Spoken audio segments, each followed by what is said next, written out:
Hello, everybody. Welcome back to the show. Today we have on Fletcher, a.k.a. Neurotify, who joins us to talk about his recent solo trip to the US.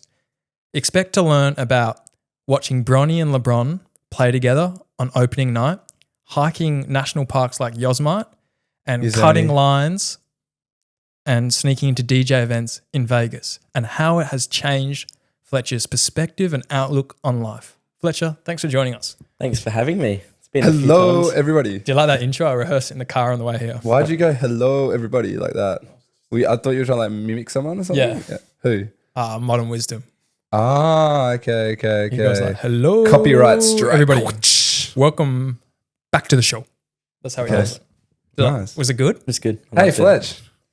Welcome back. Thanks. Welcome back from the USA. It's good to see you. How are you feeling now that you're back in Australia? To be honest, it was such a sick trip, but I don't know, these morning beaches and just being able to hang out with my friends has been pretty nice. You did mention that this trip has changed your life and who you are as a person when you got back and we first spoke to you. I wouldn't say there's levels to it, I think it definitely, I saw growth in myself. I think the main one that I found about myself was that I'm more than capable. And I think I'm more capable than I actually think I am. I was so stressed about so many things before I went, thinking, what if that goes wrong? What happens if that goes wrong? What happens if that goes wrong? Traveling by yourself. Literally. And I got there and I was like, God, I can really do this. And I felt, I don't know, kind of proud of myself that I was actually able to organize everything. And I made sure that I didn't pre-book everything because I was like, I love to plan things. I like everything to go as they come, not as they come, as they kind of pass through, and I know what's going to happen. So I was like, this trip, I'm just going to book it as I go. It might be a little bit more expensive, but it's going to be so much more fun because if I meet someone that's really nice and they're like, oh, let's go to this place, I could be like, yeah, let's go.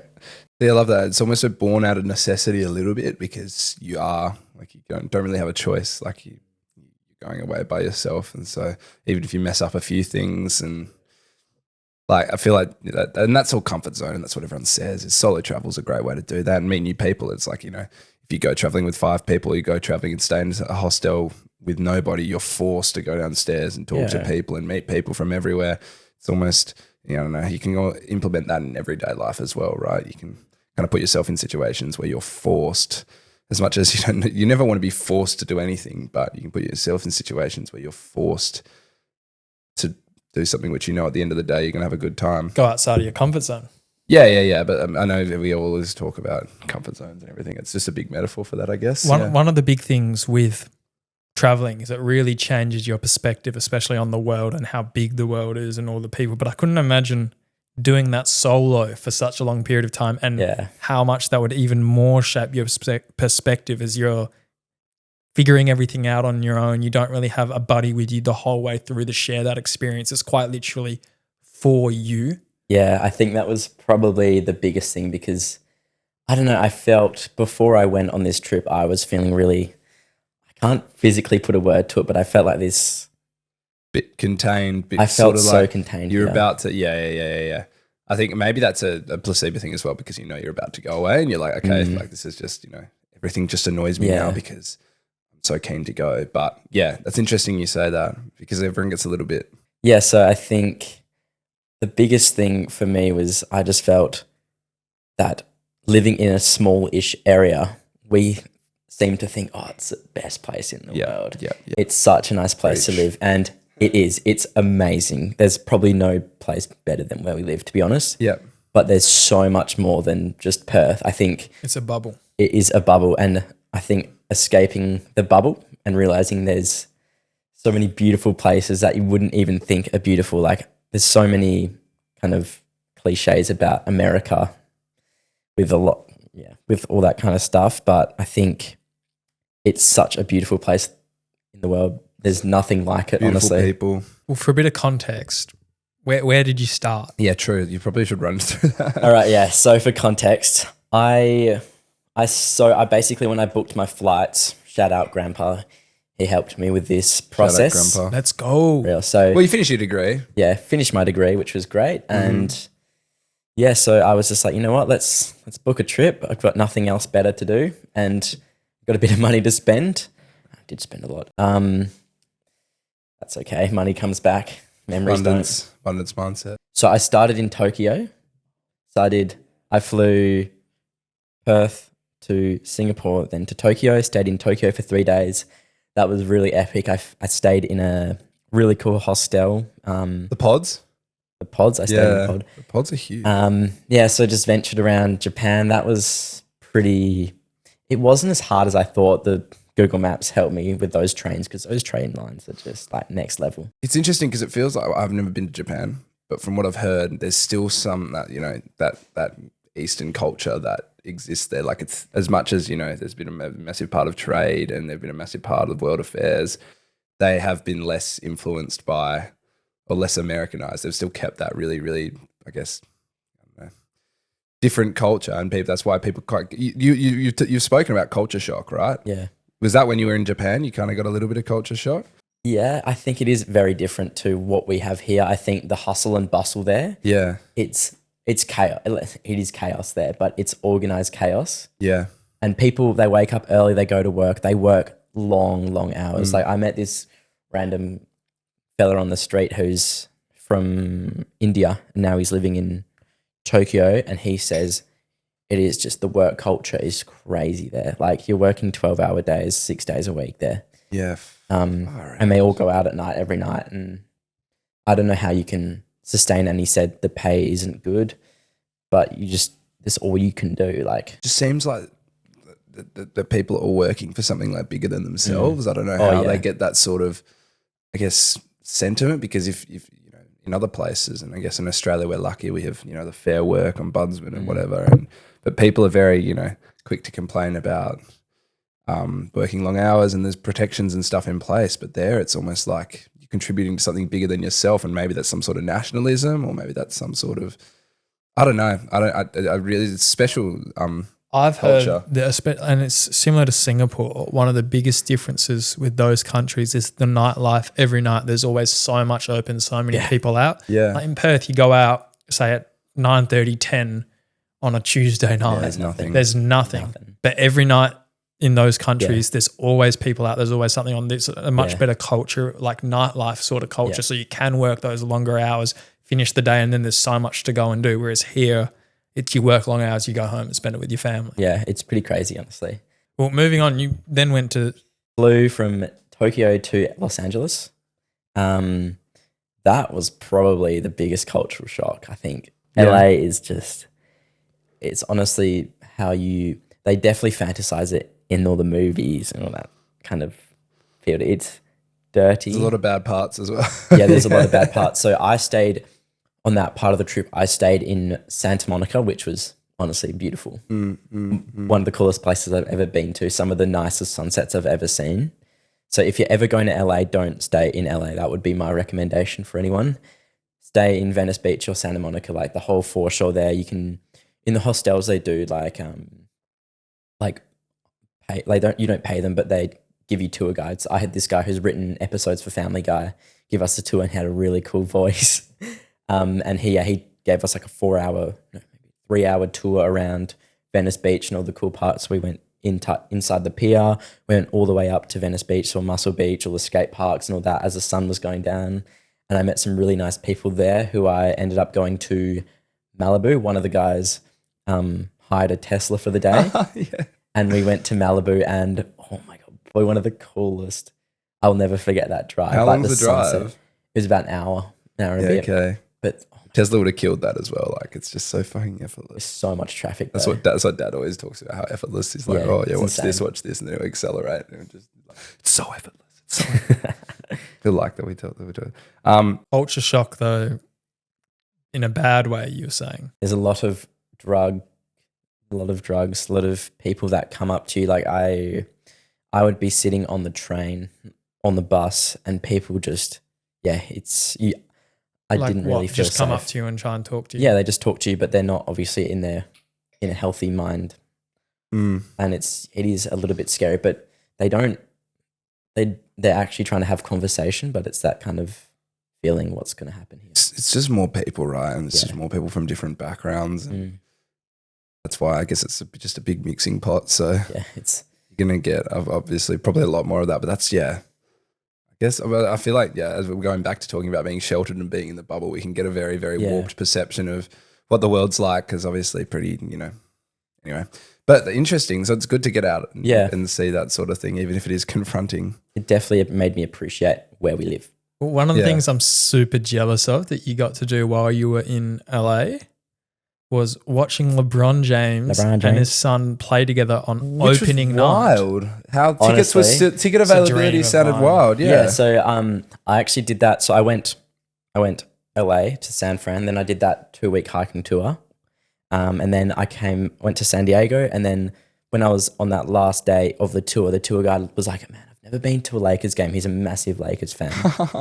And I was like, should we check tickets? And I was like, oh my God, opening night, LeBron is playing, not injured, because we watched the game before. Bronny could play, and also they're playing the Minnesota Timberwolves. And I was like, you know what? I'm happy to pay whatever amount, because this could be once in a lifetime experience. Literally. And history made, yeah. Literally, so we bought the tickets. Drop how much? It was $150 US. That's all right. That's what I was shocked about. Yeah. The fact that there were still tickets when you went and looked, insane. like a day before, 2 days before? Yeah, 2 days before. $200 to see LeBron James play with his son and make history. Yeah, so that was... And it'll never happen again. Yeah. Because he's tanking in the G League now as well. Yeah, for real. No, I'm kidding. Love Bronny. Love you, Bronny. So before that, you were at Yosemite? Yeah, so I did I did San Fran, which was really cool, Golden Gate Bridge. You've really gone up and down California. Yeah, so it was a 7.5 hour bus. That's the one thing I did not like about traveling in the US. America was the transport was not... In LA, it's a massive place. So you literally just kind of have to have a car or you're stuffed. So I was like, you know what, a few months before, I was like, I'm going to pay for a tour. Could be good meeting new people, and also I don't have to worry about driving through, and I get to see all the national parks, all the best things with a guide who knows what he's doing. And yeah, so we started, first day we're in San Fran, drove to Yosemite, and we were all like, what is this place? Amazing. Hey? And one of the most amazing places. So we chilled there. We did a 15K hike first day, which I think a few people were a bit sore after. But yeah, I think crazy. This is Kentucky? Intrepid, which is similar. So there was 12 of us. And yeah, the tour guide was such a legend. He was like a chilled Californian guy. And you didn't get in trouble for booking on the all-girls trip? Because all girls it's trip. Crazy. Yeah. There's this guy just booked on the all-girls trip and they just let him go because all these pictures I saw was just Fletch and all these girls on this hiking tour. Yeah. And I was like, Fletch, you're not allowed to do that. You have to book the mixed ones at least, or the guys ones. See any bears? Well, fun fact, we literally 2 minutes before we got to the lake in Yosemite, they're like, oh my God, this grizzly bear. I know, maybe it was after. They literally saw the grizzly bear walking up and down because there was so much salmon in this. Grizzly, not black. It was grizzly, yeah. Because grizzlies are huge. Yeah, they're massive. And every night when we camped, like in Yosemite in the national park where we camped, we had to put all of our minced flavored stuff and our toothpaste in the van because the grizzly bears will come and smell the mint. Smell the toothpaste. Because it's so strong. And then, yeah, when we woke up, there's the bin. So the bins, they were like this, they're like bear proof, but this one wasn't. So one night the grizzly bear was like pulling stuff out of the bins and raccoons as well. So and you could hear it? You could hear it. And in the morning, there's rubbish everywhere around the bin where the grizzly bear was. Well, is that terrifying, listening to a bear go through a bin while you're sleeping in a tent next to it? We were pretty far from it. But you could just hear it sounded like a person. It's still enough. Which ones are the ones that you just have to sit still? I think grizzly. T-Rexes. T-Rexes, yeah. T-Rexes. Yeah. T-Rexes can't see you. Because, they got eyes on the side of their head, dinosaurs. Fun facts. That's 2 weeks. I didn't know you spent 2 weeks in Yosemite. Oh, no, so it was 2 days, 3 days in Yosemite. And then we went to Sierra Nevada, Vegas. So how's Vegas? Vegas was an experience. It was literally, like people say, it seems like a simulation. I remember when we were driving in, we were all like, what is this place? You can see the sphere. The sphere glows you can see the sphere. What was on the sphere? A Big Mac.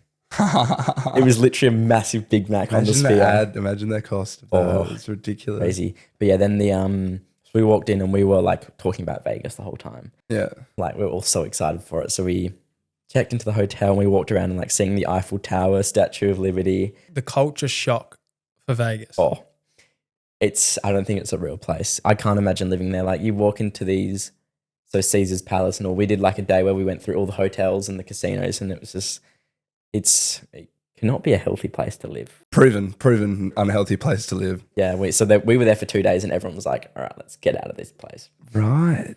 But yeah, we had a few big nights. So it was. Should we go back? Because Should we go into one of the big nights? So you can imagine Vegas, excitement, Vegas. When am I ever going to be in Vegas again? What happened in Vegas with Ashton Kutcher? Yeah, literally hangover. We're all massive hangover fans. So we were all like, we have to have a big one here for dad law. How do you get around the drinking? Like drinking a lot cheaply? You have to go to the servo, right? Or what's the equivalent of the servo? The pub. So we stayed about 40-minute walk, about 3 k's outside of the strip, the Vegas strip. So Lee and I, one of the other guys I was with, it wasn't all females. We were like, all right, let's just go to the pub before the girls are ready. We popped into the pub. It was an American, like you can imagine a Vegas bar, but this one. So basically, at the bar. Oh, this is a good story. Yeah. At the bar, there's no wood. It's just casino screens. Casino screens on the bar. So I didn't know how to put an order because there was people sitting there like pressing the buttons on the casino machines, and like all the sports games are on all the screens. And then so hey, could I get a beer? So we had 2 beers, and after that we went back to the hotel, and all the girls are ready, and they all bought us White Claws. White Claw. Obviously, White Claw, baby. So they're quite cheap over there? Yeah, every drink is cheap there. So less tax? Yeah, no tax pretty much. So how much are you paying for a drink? Well, how much was it at the pub? It was a lot at the pub. Pub was cheap. Oh, really? Pub wasn't cheap. It was $6. So plus $1 tip, which is standard price. So $7 USD's what? 10, 12, 11, 12? 11, 12. Pretty good. Yeah. So it's the same, pretty much. Yeah. So we went to had some pre's, had pizza because we had before we went on the hiking trip, we put in $100 for the food for the trip. So we had pizza, that was good. Then we headed into Vegas, and you can street drink there. So we all stashed up, and we're like, we're in Vegas. And we're in the brown paper bag? No, paper. That was in New York. Oh, okay. So we were all taking videos and selfies, and it was just it just didn't feel like a real place. And then we were like, all right, time to go to the casino. So we went inside Caesar's Palace because everyone knows Caesar's Palace, and especially the bed on the roof. Was that in Hangover? Yep. Yeah. So we need to go to Caesar's Palace, and I was like, all right, I'm buying first round. Oh no. I bought five shots of tequila for everyone. That'd be $120 please. Oh. But they were not shots, they were shots. Yeah, but 120. Yeah, and I was Did like, you have to buy a drink for the rest of the night? Surely not. Surely everyone else. This is what the cost of being such a nice guy. But yeah, it all evened out because I never bought drinks when we were going into the campsites because people would buy a case of whatever. And yeah, so after that, we were like, all right, let's hit the club. Steve Aoki was playing at one of these nightclubs called Omnia inside Caesar's Palace. So we were like, let's go. And Daniel, this tour guide, knew a guy who said he'd get us entry for free. The entry's like $100. So we lined up and we're like, far out, we're not moving here. Like we were there for probably an hour, just not moving. We're like, we need a drink. Just to see Steve Aoki as well. Yeah, at this nightclub. Nightclub in the casino. Yeah, in the casino.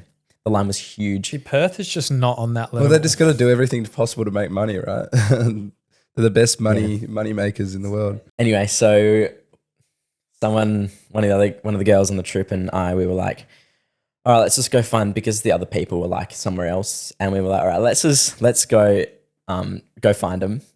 And we're walking off, and we're like, far out, this entrance is looking really good right now. So there was the big security guard there, and when people leave, there was a little bit of a gap. Like he would move to the side, and the people would move past him. She was like, all right, we can do this. So we had a debrief. We had a pre-game brief. A pre-brief. And she told me what to do, and I was like, all right, you know what? She was wearing the pants. We're in Vegas. Yeah. We're in Vegas. And she was like, we're in Vegas. This is never going to happen again. I was slightly intoxicated, and I normally don't do things like this, but I was like, you know what? This could be one of the best nights of my life. Damn. So massive group of 6 people walked out, and we just ran inside. Security guard was going, hey, come back here. He nearly grabbed my shirt. Luckily, it was a light shirt, so he couldn't grab You could it. have got a felony. I know, could have got a felony. And then, we ran through, kept zigzagging through all the people, got into the middle of the stage, and we're like, we made it. We made it inside the nightclub.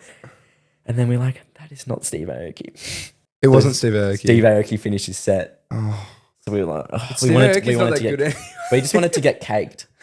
I have heard about that. Actually, we saw Steve Aoki and he just throws cake at people. Like, he doesn't even DJ. Just No, he just throws bizarre. cake He at just people. plays SoundCloud and throws cake at people. Crazy. How much was the drink inside the club again? You guys, you know how much it Yeah. cost. It was, Tell the viewers. so Lou ordered the drink and we were like, hey, can we get 2 gin and sodas, whatever? And then she was like, yeah, that'd be $130. Oh my God. But to be fair, they came in this sippy cup. So in Vegas, I think there's this, you have to be very careful. So they were in a sippy cup with a lid on it. The drink was American portioned, about that big, $65. So that's about 100 each. But also I just found out the entry was $100 each. So we didn't pay for entry. So that's our entry. Yeah, there you go. But yeah, so it was about that big. Guy math. Guy math, exactly. And it was about that much of, she was just going. So moving to the East Coast. Yep. So did that tour, saw East Coast. highlight of my trip was Zion National Park, Angel's Landing. Search it up if anyone's watching this or who's watching this. Sorry. It's one of the most insane views I've ever seen in my entire life. Where's that? In Utah. It's a national park, Zion National Park, one of the coolest hikes and views I've ever seen in my life.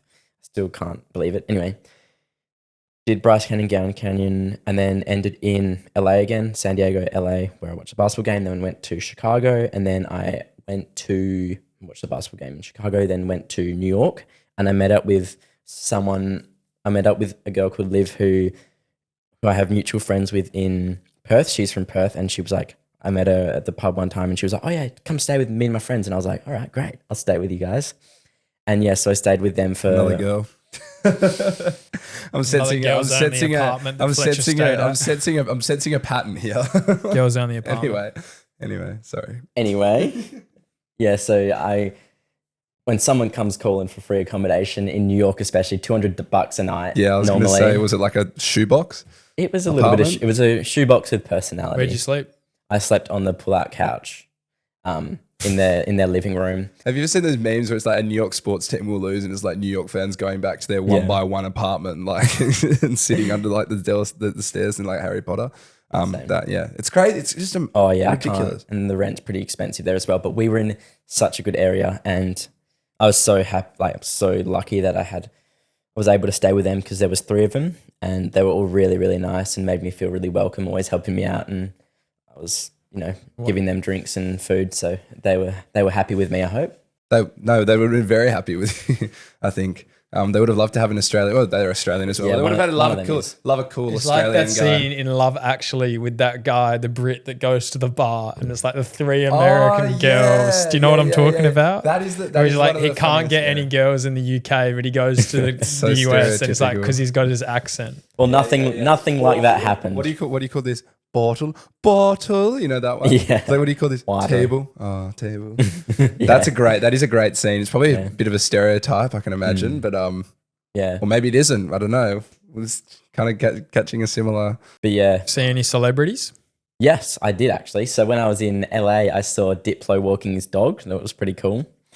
Major Lazer, a.k.a. Major Lazer. And then I was in New York walking around Central Park, and I was like, swiveled my head, and I was like, wait, that is Luke Dunphy from Modern Family. Oh, and he was just eating a bagel. Phil Dunphy. No, Luke, the kid. Oh. Nolan Gould, I think his name is. And I was like, that is just so bizarre. And he was eating a bagel. He was eating a bagel. Naturally for New York. In New York. Yeah, New York. But yeah, so New York was just amazing.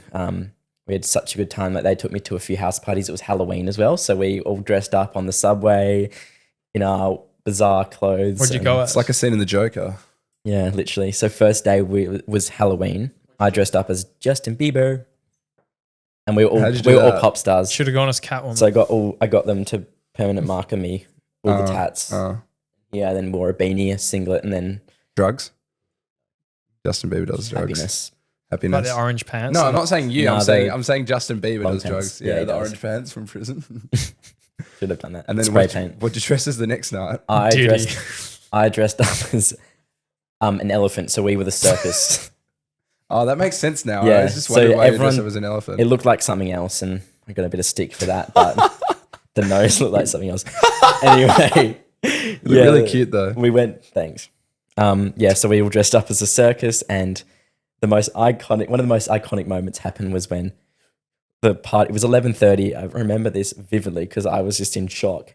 The guy whose house party we were at was like, everybody needs to get out. The cops are here. Get out. And I was like, am I in a movie right The now? Nelk Boys, yeah. It's like Project X. So yeah, we left. Super bad. And I was like, this is so cool. Get out of my house. Yeah, literally. Yeah. That was cool. And then, I went to Boston and Philadelphia. Philly was pretty cool. I got $5 taken off me by a homeless man who was like, I need to take photos of you on the Rocky statue. And I was like, no, man, I'm all good. He's like, no, dude, you need to do one like this. And I was like, all right, fine. And then he was like, man, I really need the money. My daughter's pregnant. And I was like, I got $1 for you. And when I was pulling out the $1, a 5 came out, and he was like, yeah, that one. And I was like, You folded. You're kind. I You're a folded. kind man. I You wouldn't have contributed given him to the the money. US economy. Yeah. Yeah. I bet his daughter's not even pregnant. yeah, he probably doesn't even have a daughter, but Can we swing it to this is something that I know you posted about on Neurotify. But by the way, guys, in case you've forgotten, Fletcher's got an Instagram account, Neurotify. Give it a follow.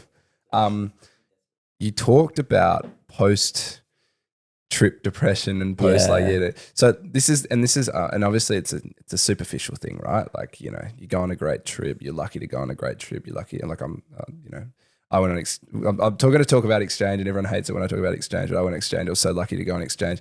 When I got back, I was genuinely not like in a good place for a little while there, because you meet all these amazing people, and just because of the nature of how far away we are in Australia, unlikely you might never see these people again, and it's hard to organize. And these people have become your life for like 6 months. I know you traveled around with some people, you meet all these cool people, and it's really, really, really upsetting. It's almost like if you were in relationships with all of them, it's like you're breaking up, right? Yeah, it's like you're having breakups, but it's with numerous people at the same time. And then you get back. Anyway, pardon? What? Poly, yeah. So do you want to just speak about that and how you're feeling now after? Yeah, so I think I was not lucky, but I met some really amazing people. And honestly, I think when you meet people like on exchange or when you're traveling, you're friends for life, and you can message them at any point and be like, hey, let's catch up. And I don't know how. It's fresh and new, right? Yeah. It's like you're going to be kind of. Yeah, and there's an end date as well, I think. But yeah, I don't know how. It would have been really rough for you, I reckon. But for me, I think the worst one was after that tour when we all came. So we were living together for 2 weeks with all the girls. Yeah. So when I got back, I think it's more when you travel, you have no routine as such. You don't have that set routine. Wake up at 8, go to work at 9, run, exercise, do all that, the stuff that you've normally just lived by. You can do whatever you want whenever you want. And I don't want to get into the science of it, but it's exciting and it's new, and dopamine. Constant stimulation. It's constant stimulation. It's just making your brain just activate so much. But when you're home, you kind of have to settle back into that, the constant wake up, go to bed, what you're doing the next day kind of thing. And I think that's why a lot of people, as soon as they get back, they're like, they don't feel empty, but they feel like, what am I doing? I can't really explain it. Yeah, massively. So please do get into the science. Is it just, at an unsustainable level of dopamine or whatever? Is that the kind of... I think it's just your body is so used to the constant change that all your hormones are like, oh my God, wow, that's beautiful. Wow, that's amazing. Really nice to meet you. That person was really nice. And obviously you still do that here, and like seeing a really nice sunset here is amazing, but you're so used to it here. And then when you come back, I can't really... New experiences, new people. It's just so exciting. And when that excitement kind of comes back to normal, you're like, oh. So how do you get out of that sort of... Like, what have you done to try and get back into routine here? And well, so I got back, and I felt, because this is such a comfort place for me, and I got back and I felt like I challenged myself so much when I was away, and I was really happy that I did. But when I got back, I felt I was falling back into my comfort zone. So this week I'm doing 75 kilometers, which I've never done before, and I'm doing some days over 10 kilometers a day just to see if I can do it and challenge myself and push myself in ways that I did when I was away in a different context. And that's honestly really helped me. And I'm having fun being home as well, catching up with people, socializing with all my friends. And yeah, unfortunately I'm leaving again, but it made me appreciate coming back and seeing all my friends. And I think that's the biggest thing. Socializing with your friends and your people that you missed is the biggest thing and makes you appreciate home a lot more. In terms of growth from the trip, what were your key takeaways? Just being capable. I think that was the biggest thing. I think one of the biggest things that I learnt, more, not really growth, but was slowing down. I think being home, we can stress ourselves out so much. And especially when you meet and you do new things, you're so excited that you kind of rush everything. And my thing that I learned about myself is if I slow down, and I think at times we put ourselves in under pressure situations, even when we don't need to. Like we could wake up 5 minutes earlier and not have to stress about getting to work because we're like 7 minutes. We need to get to work in 7 minutes and it's 8:53, if we wake up earlier. So I made sure that I made time for myself to slow down. And if something happened, so be it. That was kind of my biggest learning point, was to just let things happen. And if something goes wrong, that's just what happens, and you kind of have to live with it, and there's no point of forcing it and dwelling on it. And I do think my biggest kind of growth point was not dwelling on those things that went wrong, because let's be honest, things are going to go wrong. And if you're able to overcome that and not let it worry you, you're in such a better headspace. And I think you guys can probably relate to that, being handsome. Also, for anyone wanting to travel, I think the biggest thing is money.